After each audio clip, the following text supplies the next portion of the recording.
The doctor sneered as he adjusted his pristine white coat, his gaze drifting dismissively toward the hospital room where she lay, her newborn son cradled tightly in her arms. He couldn't understand how she, a woman he deemed unworthy, had wound up in a private suite meant for higher clientele. His voice, cold and dripping with condescension, broke the fragile silence. "You people, always expecting the world handed to you," he murmured, barely concealing his contempt. "You think a suite like this was meant for you?" He scanned her face, watching as her joy and pride began to dim under the weight of his words.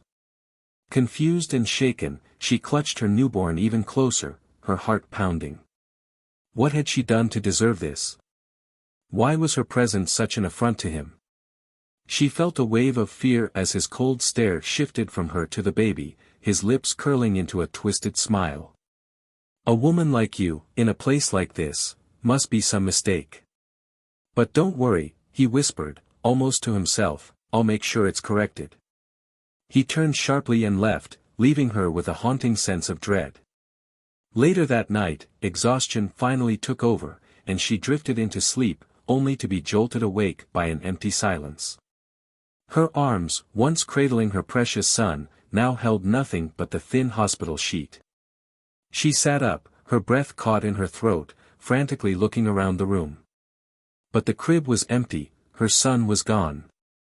Panic flooded her senses as she stumbled into the hallway, calling for help, her cries echoing through the sterile corridors.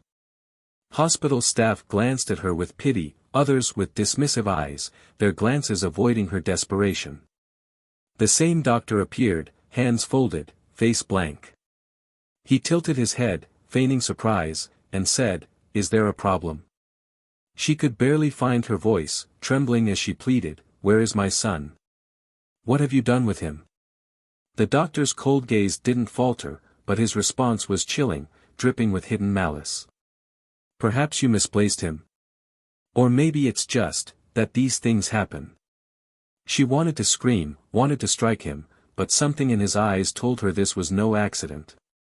As the days stretched on, she felt the emptiness of her arms mirrored in her soul. Her child was gone, and with each day, it seemed like no one believed her, no one except her husband.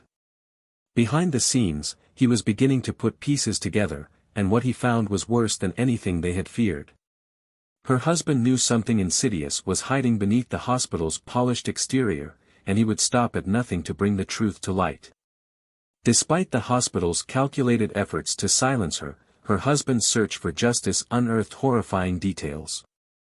Staff whispered about the doctor's prejudice, the quiet policy he had long enforced, subtly pushing out certain undesirable patients, mothers who looked like her. He'd made sure these women, who entered hopeful and full of dreams, left with something precious taken away. With mounting rage, her husband realized that her experience wasn't an isolated incident. Over the years, other families had lost their newborns under mysterious circumstances, all under this doctor's watch. This wasn't just negligence, it was a calculated abuse of power, hidden by the hospital's prestige and influence. One day, she returned to the hospital, determined to confront him. She approached the doctor, her voice steady but her eyes blazing with fury. "You stole my son," she whispered, her voice laced with quiet rage. "You took him from me because you thought I didn't deserve to be here, to have him. You think you're better than us?" His smirk returned, as if her pain was a mere inconvenience to his otherwise perfect day. He leaned in, voice dripping with mockery, "What makes you think anyone would believe you?" Just as despair threatened to consume her, her husband arrived. His investigation had led him to undeniable proof of the doctor's atrocities, a hidden record of falsified documents, a chain of displaced families, their dreams and futures shattered. The hospital board, reluctant to believe a word against one of their most esteemed physicians, found themselves unable to ignore the irrefutable evidence placed before them. With the walls closing in, the doctor's smug confidence began to waver. He faced a humiliating tribunal where his past sins were laid bare. Families came forward, telling stories of missing children and heartache, each one piercing the air like a knife. The doctor, once untouchable, was stripped of his title, his reputation in tatters, his license to practice medicine revoked. But even as justice loomed, a gnawing question hung in the air: where was her son? Hello, Plow of Twist family.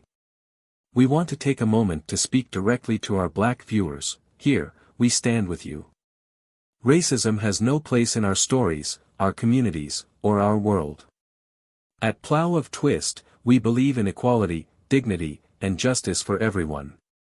This story, like all our stories, aims to spotlight these values, showcasing the strength, resilience, and triumph of those who face injustice.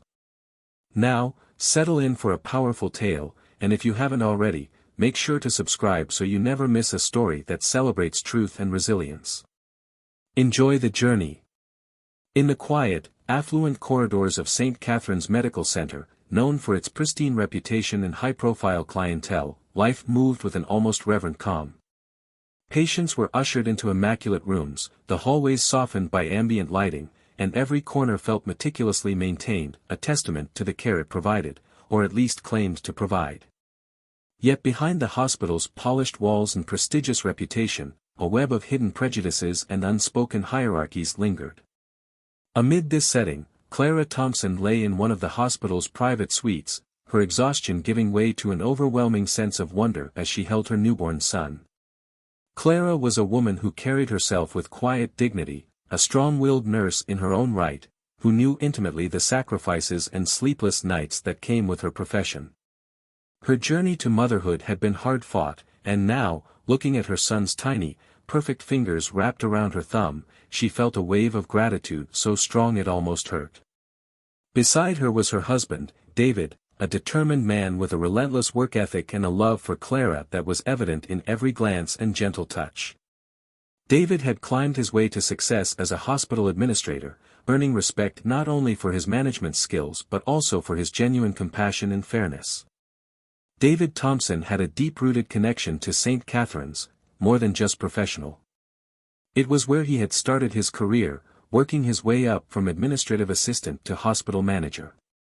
Over the years, David had witnessed both the best and worst of the medical profession, yet he believed in the power of healthcare to change lives. He often thought of himself as a guardian of the hospital's values, ensuring that every patient, regardless of background, received the respect and care they deserved. But in this hospital, not everyone saw things David's way. Standing in the shadowed hallway just beyond Clara's room was Dr. Gerald Whitman, a man whose every movement seemed laced with a calculated precision. Whitman was a seasoned physician with a long-standing career, respected by some and feared by others. He came from a prestigious family of doctors, each generation reinforcing a sense of entitlement and superiority that he wore like armor. To Dr. Whitman, St. Catherine's wasn't just a hospital, it was his dominion, a place where he held both power and influence. Whitman had served high-profile clients, celebrities, and politicians alike, and he took pride in the hospital's elite status, a status he felt certain people didn't belong to. From the moment he saw Clara in that private suite, Whitman felt a visceral, inexplicable disdain. He couldn't fathom why David, of all people, had decided to lower the hospital's standards by putting his wife in such luxury. To Whitman, Clara's presence in a room meant for the hospital's most exclusive clientele felt like an affront. It wasn't just about the suite, it was the fact that Clara, a black woman, had been placed there by a man who he considered a mere upstart administrator, despite David's years of hard work and dedication to the hospital. In the dimly lit corridor, Dr. Whitman stopped a nurse, his expression stern. "Why is she in that room?" he asked, nodding toward Clara's suite with an unmistakable edge in his voice. The nurse glanced nervously, unsure of how to respond. "Mr. Thompson requested it, doctor," she replied cautiously. Whitman's eyes narrowed. "Request or not, certain standards must be maintained," he muttered before briskly walking away. Inside her suite, Clara felt the undercurrent of unease but tried to push it aside. She focused on her son, who seemed to sense her calm, his small eyes fluttering closed as she rocked him gently. David was her rock, and as he sat beside her, his presence grounded her, filling the room with an unspoken warmth. They exchanged small smiles, unaware that Whitman's resentment was quietly brewing just outside the door. Days passed in a whirlwind of feedings, checkups, and endless moments of wonder as Clara and David bonded with their newborn. Yet, Whitman's visits to Clara's room carried an increasing tension, his demeanor veiled yet unsettling. He would enter unannounced, his gaze skimming over Clara with a barely concealed look of contempt. The hostility was subtle but unmistakable, a simmering animosity that seemed to thrive in the shadows. Each time he spoke, his tone carried a dismissiveness that left Clara feeling small, diminished, as though her presence was somehow offensive in his carefully constructed world. One evening, Clara caught a snippet of conversation between Whitman and a nurse as they stood just outside her door. His voice was low, but the words were unmistakable. "It's a disgrace, really, how standards have fallen. This is not what St. Catherine stands for," he said, his tone laced with indignation. The nurse mumbled a response, clearly uncomfortable, but Whitman's disdain was unyielding. Clara felt her face flush with anger and shame, a deep-seated humiliation that twisted her joy into something darker, more painful. She gripped her son a little tighter, as if holding him could shield her from the bitter sting of Whitman's words. But David, unaware of the extent of Whitman's prejudice, continued his work tirelessly, balancing the demands of the hospital with his newfound role as a father. He had always believed that the institution he helped run was a place of healing, a place where every person was valued. The idea that anyone, let alone a senior doctor, could harbor such malice toward his own family was something he couldn't yet fathom. Then, late one night, as Clara lay in her suite, drifting in and out of sleep with her son nestled beside her, she heard the faint creak of the door opening. She blinked, adjusting to the dim light, and saw a figure at the foot of her bed, Dr. Whitman. His expression was calm, almost serene, yet something about the way he looked at her sent a chill down her spine. He stood there, hands clasped, looking at her child with a gaze that felt calculated, invasive. "Resting well, Mrs. Thompson?" he asked, his voice quiet, almost soft, but laced with a strange edge. Clara forced herself to nod, her heart racing. "Good, good. You should sleep, while you can." His words lingered in the air, cryptic and unsettling, as he turned and left without another word. As the door clicked shut, Clara felt a sense of foreboding she couldn't shake. She clutched her son protectively, feeling a primal urge to shield him from whatever sinister thoughts lurked behind Whitman's calm exterior. But exhaustion soon overtook her, and despite her fear, she drifted into a restless sleep. The next morning, when she opened her eyes, the room felt different.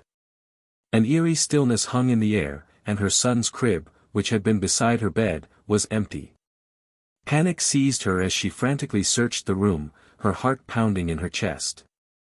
She stumbled into the hallway, her voice a desperate plea as she called for help, her cries echoing through the quiet corridors.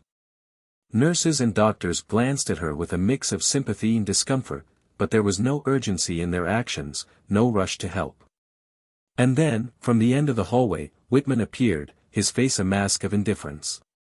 He tilted his head, watching her with a detached curiosity, as though her pain was an abstract concept, something to be observed rather than alleviated. "Is there a problem, Mrs. Thompson?" he asked, his voice cool and composed. Clara's hands shook as she struggled to hold back her tears. Where is my son? What did you do with him?" she demanded, her voice raw with desperation. Whitman raised an eyebrow, his gaze unflinching. "Perhaps he was misplaced, or perhaps some things simply aren't meant to be." Clara felt as though the ground had been ripped out from under her, a wave of disbelief and horror washing over her. Whitman's words were a cold reminder that, to him, her pain was insignificant, her existence a mere inconvenience. She stumbled back to her room, feeling hollow, her heart aching with a despair that seemed to stretch endlessly. As she sat there, stunned and broken, David entered, his face etched with concern. Seeing his wife's devastation, he knew something was terribly wrong. He had always trusted in the system, in the people he worked with, but the fear in Clara's eyes spoke volumes. Determined to uncover the truth, David began to dig deeper, his investigation taking him into the darkest corners of the hospital's history. Through whispers and hidden files, David unearthed a pattern, a silent, chilling practice hidden beneath the hospital's gleaming facade. The prejudice he had dismissed as outdated was alive and well, and Whitman was at its center. As he pieced together the evidence, David realized that what had happened to Clara and their son was no isolated incident. It was part of a much larger, insidious plan. And yet, as David prepared to confront Whitman, one burning question remained: would he be able to bring this man to justice before more families suffered the same fate? Or would Whitman's power and influence continue to shield him from the consequences of his actions? As the stakes escalated, David knew that exposing the truth would be a battle unlike any he had faced, a battle for his family, for justice, and for the future of every family who entered St. Catherine's believing in its promise of care and compassion. David Thompson sat in his office late into the night, his mind racing through every interaction he had witnessed, every shred of information he had gathered. Clara's heartbreak had shattered him, and the hollow ache of missing his newborn son had left him sleepless. The hospital he had once seen as a sanctuary now felt like a labyrinth of secrets, each hallway hiding truths he hadn't dared to see before. With a determined breath, he glanced at a file he had left on his desk earlier, one he had practically torn out of the hands of a reluctant nurse. His suspicions about Dr. Whitman had grown darker each day, but he knew that mere suspicions wouldn't be enough. This was a man who cloaked himself in an aura of authority, who had woven his influence into every corner of the institution. If David wanted justice, he would need to fight smarter, and his resolve was matched only by the fire that Clara's anguish had ignited within him. Determined, David began calling in favors, pulling at threads within the hospital network.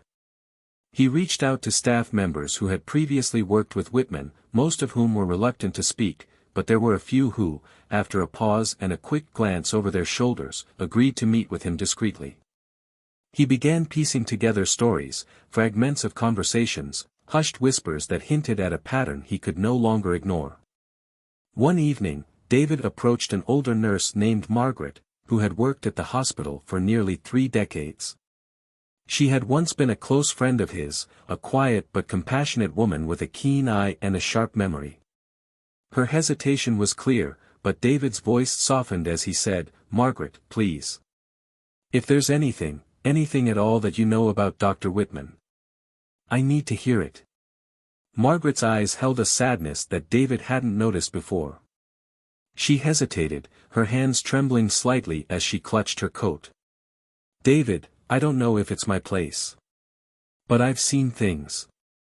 Over the years, there were patients, mothers, families, who left here different than when they arrived. They were shattered, David. And Whitman, he was always there." David felt a chill run down his spine. He leaned in, lowering his voice. "What do you mean? Shattered how?" Margaret looked around, ensuring no one was within earshot. "Babies, David. Missing babies. Mothers whose children vanished. And every time, Whitman was involved. He'd claim it was a tragic accident, or he'd insinuate that the mothers were unfit. He'd whisper his poison, and these women would leave broken, too humiliated to ask questions." David's pulse quickened, anger simmering just beneath the surface. "How long has this been happening?" Margaret swallowed, glancing down as if the weight of her words was almost too much to bear. "Years, David. Years. It's like, he feels he has the right to choose who deserves a family, who's worthy." Her words lingered in the air, leaving David with a growing sense of horror. He clenched his fists, his jaw tightening. This wasn't just about his son, this was about countless families, mothers who had been torn apart under the guise of care. Whitman was more than just a doctor, he was a predator, hiding in plain sight, manipulating the lives of those he deemed beneath him. Fueled by this revelation, David knew he had to confront Whitman, but he couldn't go in unprepared. The next few days were a blur as he collected evidence, gathering testimonies from the few staff members brave enough to speak up, old records buried deep within the hospital archives, and cryptic notes that hinted at a systematic cover-up.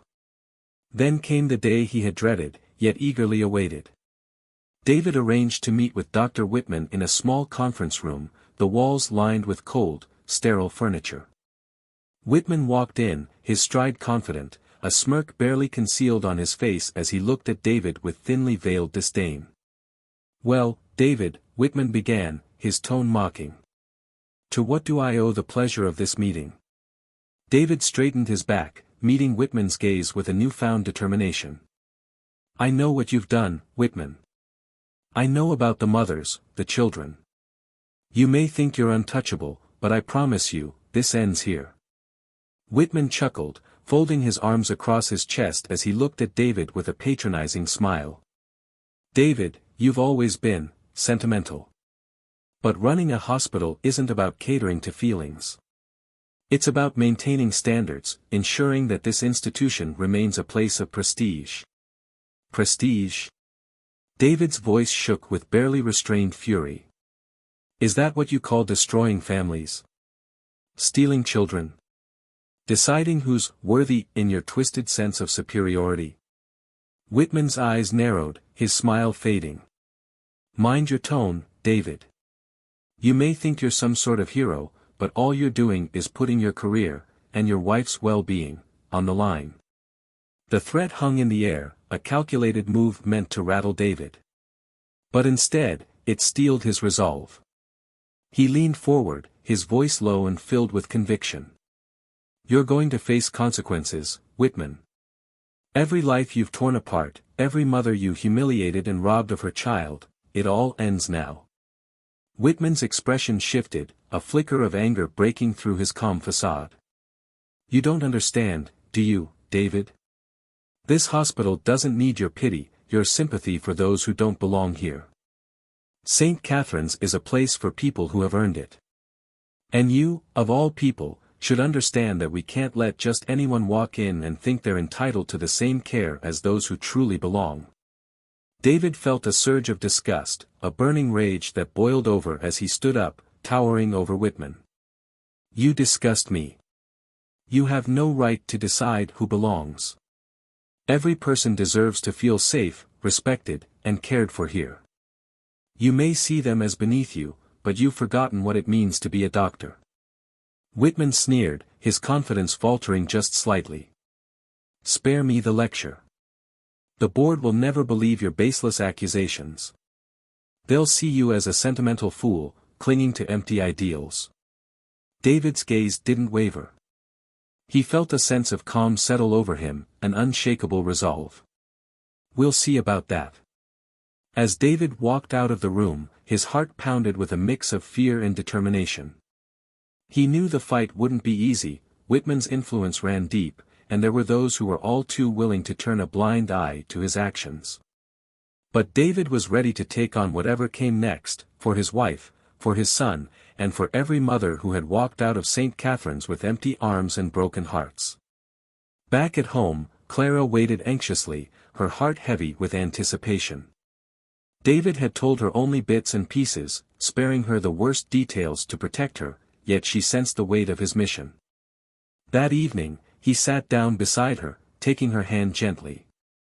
"We're close, Clara," he said softly, his voice steady but filled with a fire she hadn't seen before. "I can't promise this will end tomorrow, but I swear to you, we'll get our son back. And Whitman, he'll answer for what he's done." Clara's eyes glistened with tears, a mix of hope and pain reflected in her gaze. She squeezed his hand, her voice barely a whisper. "Just bring him home, David. Bring our baby home." As days turned into weeks, David gathered the final pieces of evidence, preparing for the battle that lay ahead. The board meeting he had requested was approaching, and David knew this would be his last chance to expose Whitman's crimes in a way that couldn't be ignored. He had secured testimonies from former patients, mothers whose lives had been shattered by Whitman's ruthless actions, each story a painful reminder of what he was fighting for. On the morning of the meeting, David stood before the board, his heart pounding as he laid out the evidence, every story, every record, every heartbroken mother who had trusted St. Catherine's only to be met with betrayal. The board members shifted uncomfortably, some whispering to each other as David's words echoed in the silent room. Whitman sat across from him, his face a mask of calm, yet there was a flicker of something else, a crack in his composure, a hint of fear. David pressed on, determined to make every detail known, every life Whitman had touched with his poison laid bare before the room. As he spoke, the tension grew thick, each board member's face a mix of horror and disbelief. When he finished, a heavy silence filled the room. David looked directly at Whitman, his voice unwavering. "This ends now." The board members exchanged glances, their silence carrying a weight that spoke volumes. But the final decision was yet to be made, and Whitman's expression darkened, a hint of desperation breaking through his mask. David left the room, his pulse racing as he awaited the outcome. He knew this wasn't the end, this was just the beginning. The boardroom at St. Catherine's Medical Center was thick with a tension that seemed to seep into every corner of the room. David sat across from Dr. Gerald Whitman, who was flanked by his high-powered lawyer and a few of his closest allies on the board. Whitman's face was a carefully constructed mask of confidence, though a shadow of something darker lurked in his eyes. David could feel the energy of the room shifting, a blend of disbelief, anger, and growing doubt directed at the doctor who had once wielded so much control within these walls. David glanced down at his hands, steeling himself. In front of him lay a file of testimonies, mothers who had come forward after years of silence, their voices raw with pain and grief. It had taken him months to gather the evidence, to convince these women that someone was finally listening, that someone finally cared enough to make their stories known. Whitman's lawyer cleared his throat, breaking the silence. "Mr. Thompson, you've presented us with allegations, claims that are, frankly, quite inflammatory. My client is a respected physician, with a record of care and commitment to this institution. And you bring before us what? Hearsay and documents that could easily have been tampered with." David's jaw tightened, but he kept his voice calm. "This isn't hearsay, Mr. Harris. These are real families, real people who came here seeking care, and left devastated. Their lives destroyed by a man who believed he had the right to decide who deserved to be a parent." Whitman leaned forward, his expression hardening. "I don't know what vendetta you're trying to carry out, David, but your accusations are baseless. You've let your emotions cloud your judgment." David felt his stomach turn, his hands clenching into fists beneath the table. He forced himself to meet Whitman's gaze. "This isn't about me. It's about the countless families you've hurt. You may have hidden behind your title and reputation for years, but those days are over." The board members exchanged uncertain glances. David could feel the weight of the room bearing down on him, and he knew he needed to push further, to make them see what he saw. He took a deep breath and pulled out a small recorder, setting it on the table. "I have something to share with you all. This is Margaret, one of the nurses who worked here for over 25 years. She left after what she witnessed in the maternity ward, unable to bear the horror of it any longer. I recorded her testimony, with her consent." David pressed play, and Margaret's voice filled the room. Her tone was soft, yet unsteady, the pain and regret evident with every word. She spoke of missing babies, mothers left devastated, and Whitman's cold, calculated demeanor through it all. She recounted moments when he had dismissed mothers as unfit, belittling them in ways that only he could get away with. When the recording ended, the silence in the room was absolute. Whitman's lawyer shifted uncomfortably, his previously confident expression now faltering. David looked at Whitman, his gaze unwavering. "How much longer are you going to deny it, Whitman? You may have bullied these women into silence, but you can't erase the truth. These are real people's lives, and you've ruined them with your arrogance and prejudice." Whitman's expression shifted, his mask beginning to crack. He leaned back, folding his arms across his chest, and smirked, a twisted, hollow smile that seemed almost to mock the gravity of the situation. "David, you're blinded by your own sentimentality," Whitman sneered. "You think you're some kind of hero, don't you? Fighting for these victims like some righteous knight in shining armor. But let me remind you, hospitals like St. Catherine's have standards. Standards that protect our reputation, our status. You can't just let anyone in and expect them to, standards. David interrupted, his voice filled with disbelief. Is that what you call ripping families apart? Deciding who's worthy of being a parent? How dare you call that standards? Whitman's lawyer placed a hand on his shoulder, signaling him to stop, but Whitman shrugged him off, his face contorting with anger. You know nothing, David. Nothing. You think every person who walks through those doors is entitled to the same treatment. You're naive, blind to the truth. There are those who bring down the quality of this place, and it's my job to ensure that doesn't happen. David's fists tightened as he struggled to keep his composure. The board members were watching, and he knew they were beginning to see Whitman for what he truly was. But there was more. There was a final blow he hadn't yet revealed, and he knew now was the moment. Dr. Whitman, David began, his voice steady, but filled with a weight that caught everyone's attention. I think it's time you hear from one more person. He motioned to the door, and as it opened, Clara stepped into the room. She held her head high, her face a mix of determination and grief that silenced even Whitman. She moved to the front of the room, standing beside David, her gaze fixed on the doctor who had robbed her of her peace, her joy. Dr. Whitman, Clara began, her voice calm but filled with an intensity that seemed to reverberate through the walls. You took something from me that I'll never get back. You took my son. My child, who I held in my arms, and who you decided wasn't worthy enough to be mine. Whitman's face tightened, a flicker of something dark crossing his eyes. He attempted to regain his composure, but Clara's words seemed to hit him with an intensity he couldn't ignore. You looked me in the eyes, Clara continued, her voice growing stronger, and you spoke to me like I was less than human. You treated my family like we were intruders in your precious hospital.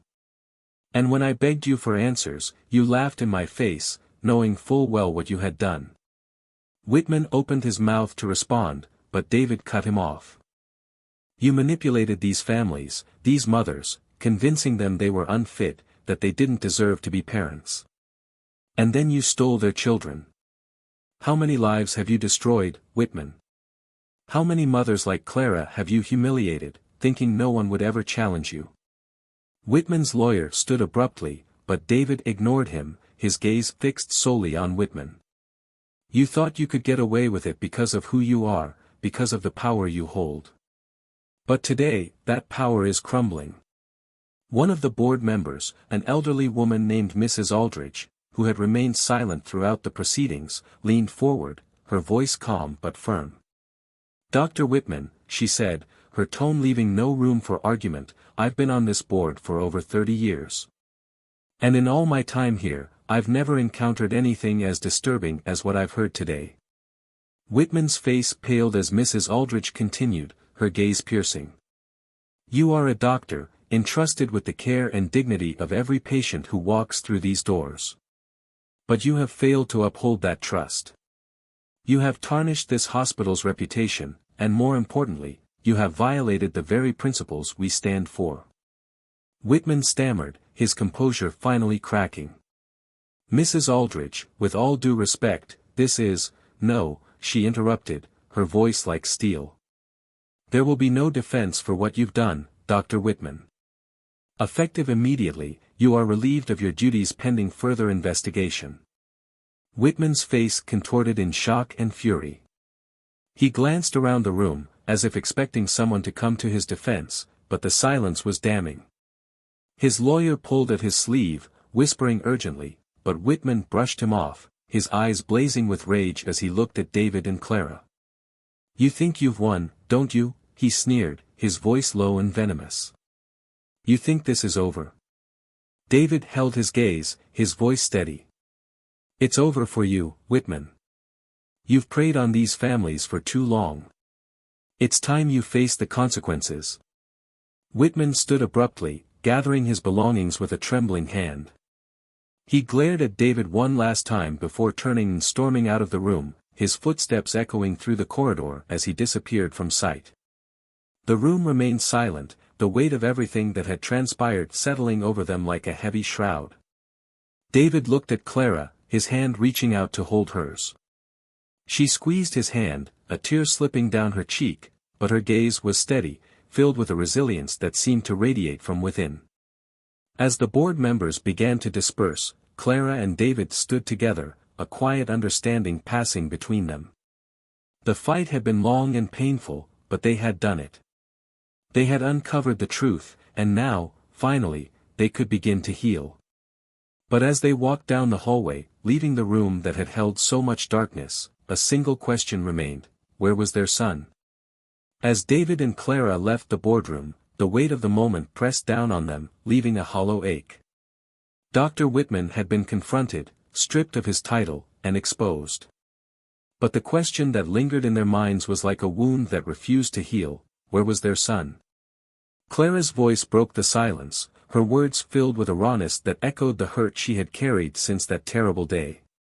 David, we may have ended his career, but he still knows where our son is. And until we know, it's like, she trailed off, her gaze distant, lost in memories of the short moments she had cradled her newborn in her arms. David stopped, turning to face her, his eyes softening. He gently took her hands, squeezing them as he tried to reassure her. We will find him, Clara. I swear to you, we will. His own voice faltered, the vulnerability breaking through his determined facade. I don't care what it takes. They both knew that finding Whitman would be the next challenge. He had left the hospital humiliated, vanishing without a word, but David had contacts, friends in law enforcement, people he could trust to help them track him down. The following days were a blur as David worked tirelessly, calling in every favor, reaching out to anyone who might have an inkling of Whitman's whereabouts. It was only a week later, in a small cafe downtown, that David received a message from an old friend, a detective who owed him a favor. The detective slid a grainy photograph across the table, the image showing Whitman's unmistakable figure outside a nondescript building in a forgotten corner of the city. David studied it, his mind racing. He's been spotted here, the detective said quietly. But he's been careful, David. He knows he's a wanted man. He won't be easy to approach. David nodded, his heart pounding. Thank you. That's all I need. That evening, David and Clara drove to the location, parking a block away. The building was run down, a far cry from the sterile hallways and polished floors of St. Catherine's. Shadows clung to the cracked walls, and the air felt heavy, thick with a sense of unease. David took Clara's hand as they approached, offering her a silent promise that he would see this through. Inside, the building was dimly lit, the smell of stale air lingering. They moved quietly, listening to the faint sounds of voices coming from the back. They paused outside a closed door, the muffled voices on the other side unmistakable. Clara's hand tightened around David's, her knuckles white. This is it, she whispered, her voice barely audible. David took a deep breath, nodding. He pushed open the door, revealing a small, cluttered office. Whitman sat behind a desk, a flash of shock crossing his face as he looked up and saw them standing there. His initial surprise quickly twisted into a sneer, his eyes darkening as he leaned back, crossing his arms. Well, if it isn't the Thompsons, he drawled, his tone dripping with disdain. To what do I owe this surprise visit? Clara stepped forward, her voice trembling but filled with a fierce determination. Where is he, Whitman? Where is my son? Whitman laughed, a bitter, mocking sound that grated against the silence of the room. Your son. What makes you think you have a right to him? A child like that belongs somewhere better. David clenched his fists, his anger boiling over.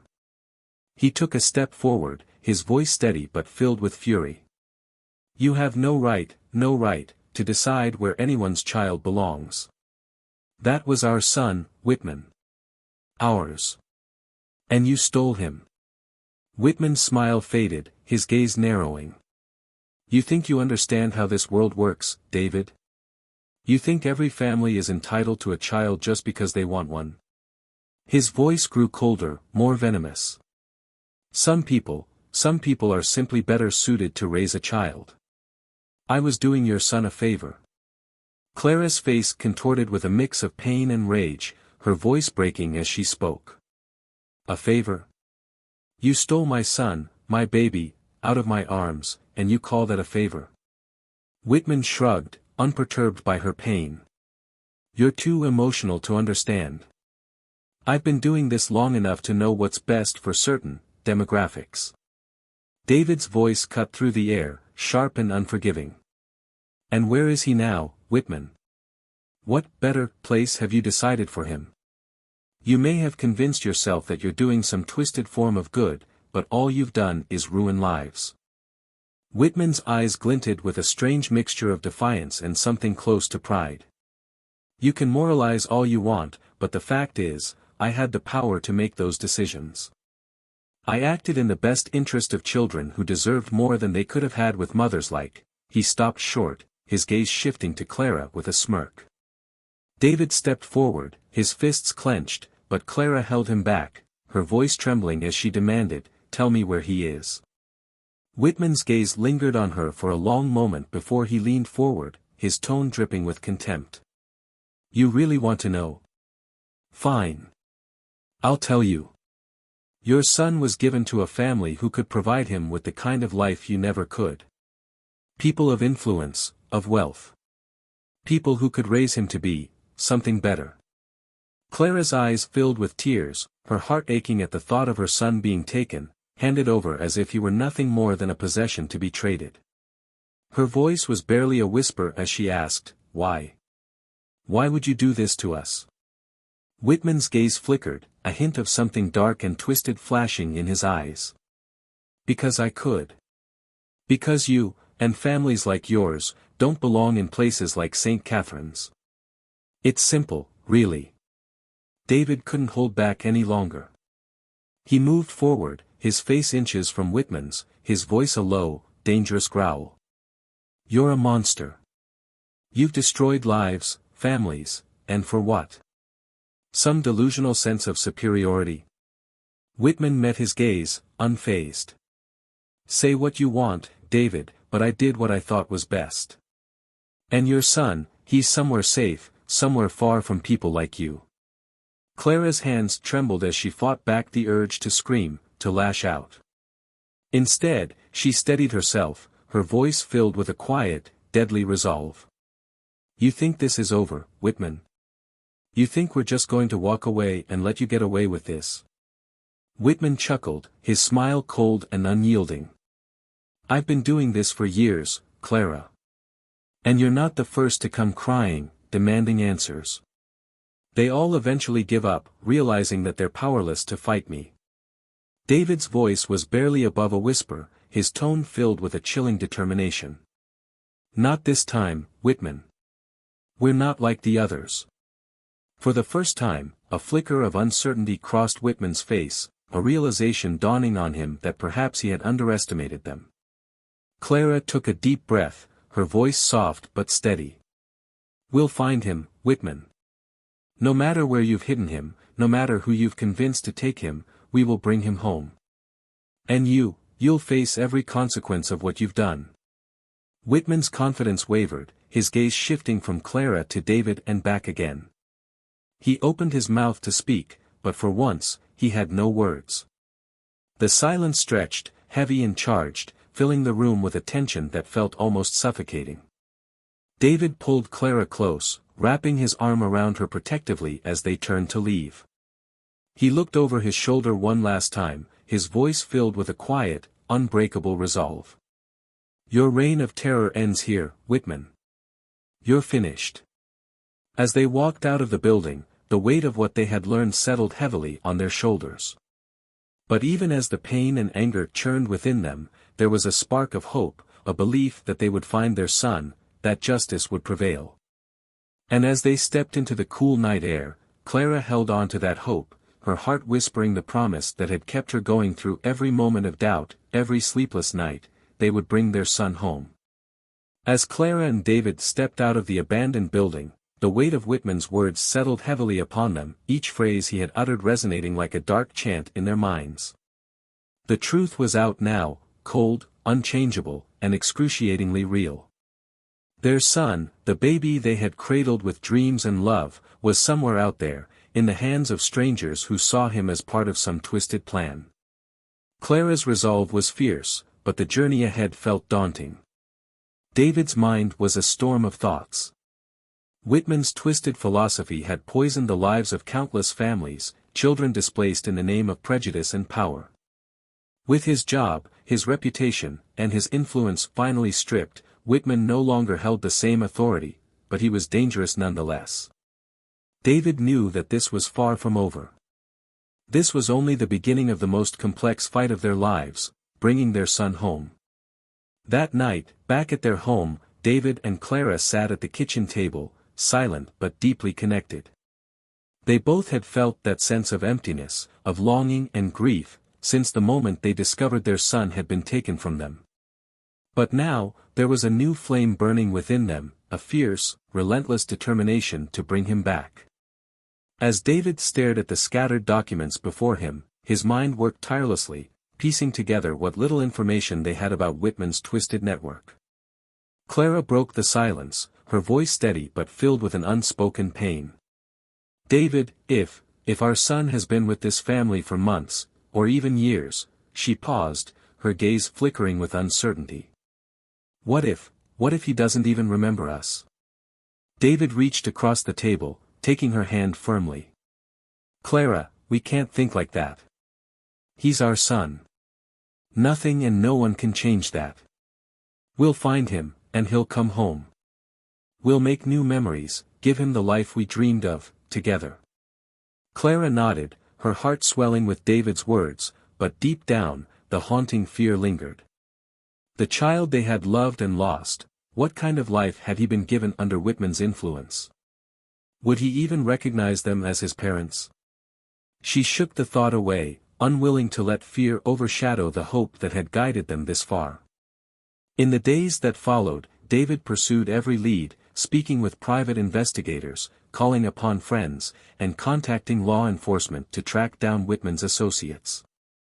Piece by piece, they began to uncover the shadowy corners of his network, people who had helped him orchestrate his cruel adoptions, and who, knowingly or unknowingly, had enabled the doctor's twisted mission. One morning, just as the first rays of dawn crept through the curtains, Clara received a call. It was a social worker who had been investigating cases of dubious adoptions connected to Whitman. She sounded exhausted but driven, her voice carrying the weight of countless families torn apart by deception and manipulation.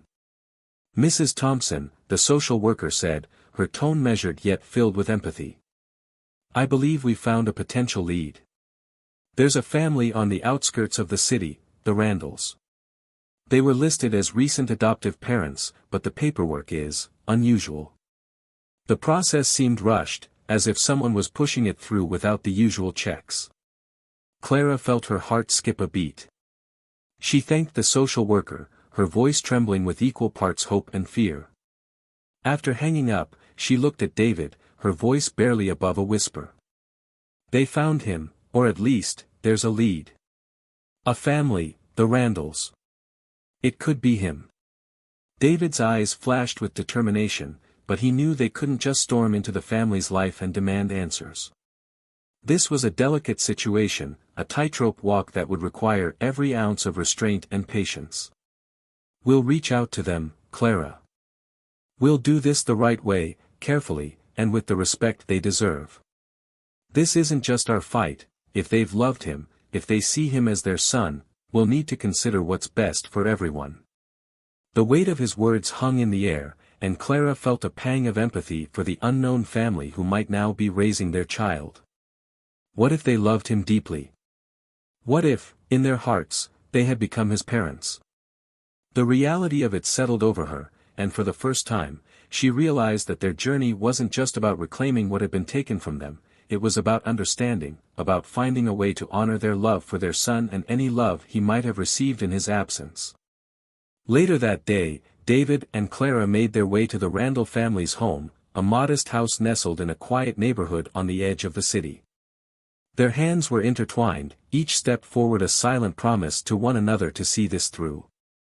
The closer they got, the heavier the tension grew, until they finally reached the front door. David took a steadying breath and knocked, the sound echoing in the stillness of the afternoon.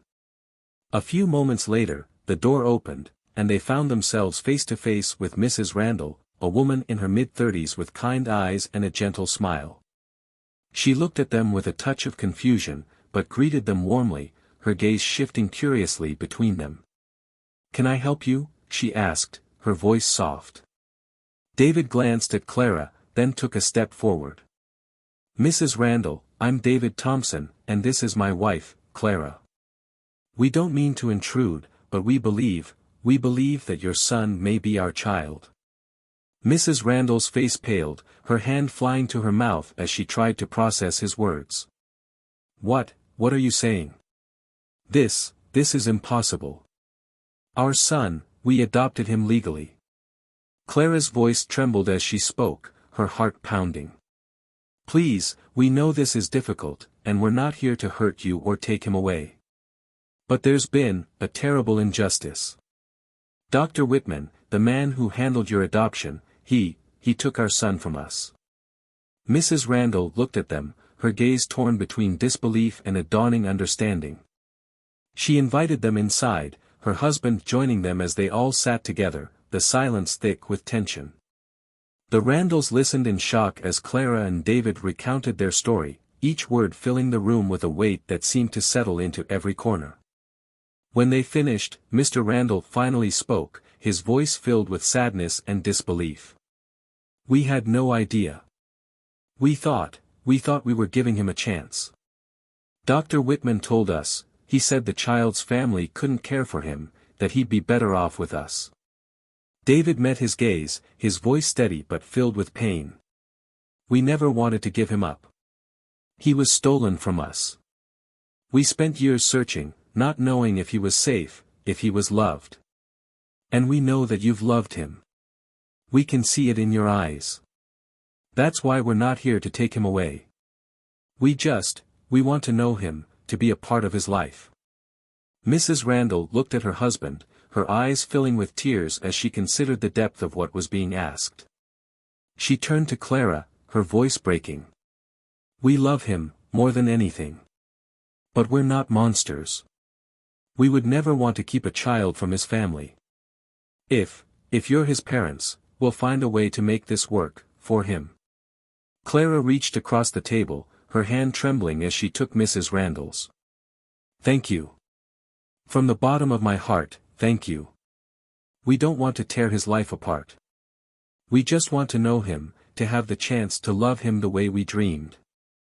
In the days that followed, the two families worked together, navigating the delicate and painful process of bringing their son back into Clara and David's lives.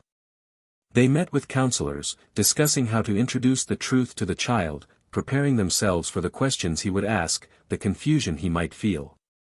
When the day finally came, Clara and David arrived at the park, their hearts pounding with anticipation and nerves. The Randalls brought the child over, a small, bright-eyed boy with a shy smile and a curious gaze. As he looked at Clara and David, he didn't understand the connection yet, didn't grasp the depth of what was unfolding. But in his eyes, Clara saw a spark, a glimmer of familiarity that made her heart swell. Clara knelt down, her voice soft as she introduced herself, tears shimmering in her eyes. "Hello, sweetheart. My name is Clara. And this is David." She glanced at her husband, who gave the boy a gentle smile, his own eyes brimming with emotion. "We've waited so long to meet you." The boy looked at them, curiosity lighting his face as he glanced back at the Randalls for reassurance. They nodded, offering him a warm smile as they gently encouraged him forward. Mrs. Randall spoke softly, her voice filled with love. "These are very special people, honey. They've been waiting to meet you for a long time." Clara felt her heart expand as she reached out, her fingers brushing against his tiny hand. In that moment, the pain, the years of searching, the grief, they all melted away, replaced by a love so pure, so fierce, that it took her breath away. As the sun dipped below the horizon, casting a golden glow over the park, Clara and David held their son, a quiet promise passing between them. They would navigate this journey together, honoring the bond that had brought them to this moment, knowing that their love would guide them forward, no matter what lay ahead. In the following months, Clara and David found themselves navigating the delicate journey of integrating their son into their lives. It was a path lined with both joy and patience, as they and the Randalls learned how to balance their unique bond with the boy, who was now cherished by two families. Clara and David poured all their love and dedication into each interaction, choosing to let their son get to know them naturally, at his own pace. They understood that their love for him didn't erase the Randalls' role in his life, and they committed to honoring the connection he had with them as well.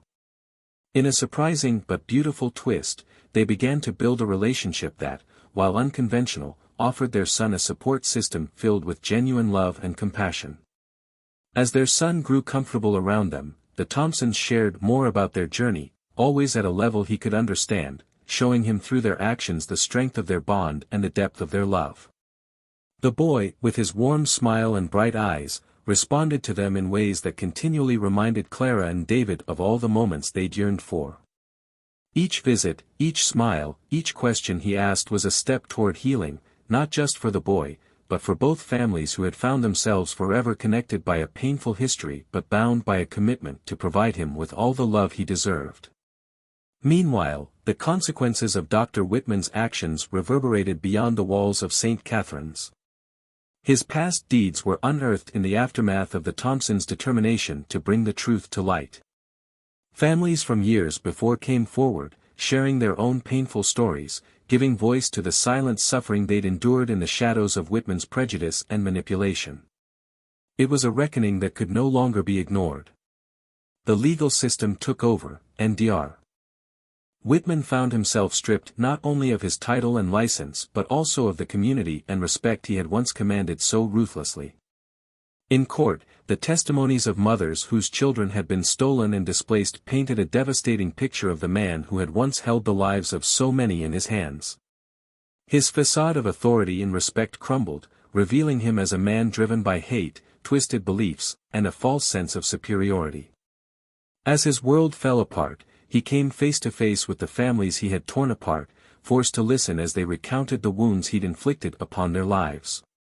Whitman's once proud gaze dropped, his arrogance shattered, leaving him in the shadow of his own choices. Justice was finally served as he was sentenced, stripped of any power he had wielded over others, condemned to live with the knowledge of the lives he had irrevocably altered. For David and Clara, the conclusion of Whitman's trial marked the end of a chapter, a closing to the darkest parts of their story. The man who had caused them so much pain would no longer have the power to harm another family, and in that truth, they found a small measure of peace. But even as the world moved on from Whitman's legacy, the Thompsons chose to hold on to the lessons they had learned, the empathy and resilience they had gained.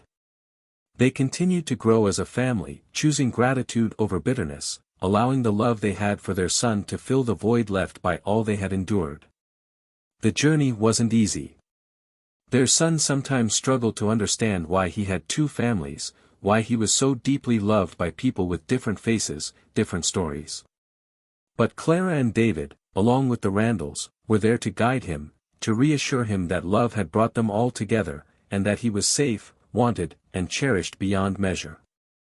Over time, they shared with him more about the day he had been born, the love that had carried his parents through endless days of searching, the strength that had led them to him. One summer afternoon, as Clara and David watched him run through the park, laughing as he chased after a kite in the gentle breeze, they felt the beauty of their journey settle around them like a warm embrace. They had reclaimed what had been stolen, not through force or anger, but through resilience and an unyielding belief in the power of love and justice. Their son looked back at them, a grin lighting up his face, and in that moment, they knew that every tear, every sacrifice, every fight had been worth it. They were finally together, as they were always meant to be. As for the Randalls, they too found peace in the new family they had gained through such unexpected circumstances. Their initial shock and grief had given way to acceptance and grace. They remained a part of the boy's life, their love for him unchanged, but now joined with the Thompsons in a shared commitment to his happiness and well-being. It was a bond that defied convention but embraced the values of compassion and understanding. And as time went on, both families discovered that love, far from being divided, only multiplied, enriching all of their lives in ways they hadn't imagined. As we close this chapter on Clara, David, their son, and the Randalls, we're left with a powerful reminder of the resilience that emerges when people refuse to let injustice define them.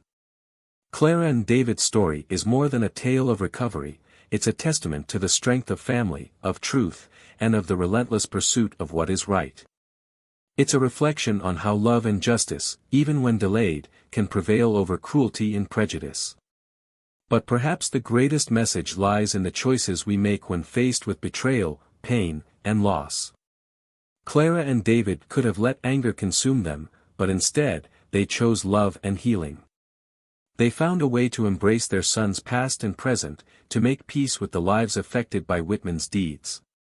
And they learned that the bonds we forge, whether through blood or circumstance, are what truly define family. As you reflect on this story, consider this: what would you do if someone you loved was taken from you, not by fate but by someone else's deliberate cruelty? Could you find it within yourself to forgive, to move forward without being shackled by bitterness? Would you have the courage to seek justice, not out of vengeance, but to ensure no one else suffers the same fate? This story reminds us that every act of love, every moment of forgiveness, and every fight for justice leaves a mark on our world. It calls us to choose empathy over hate, to fight for truth, and to remember that we have the power to transform our pain into strength.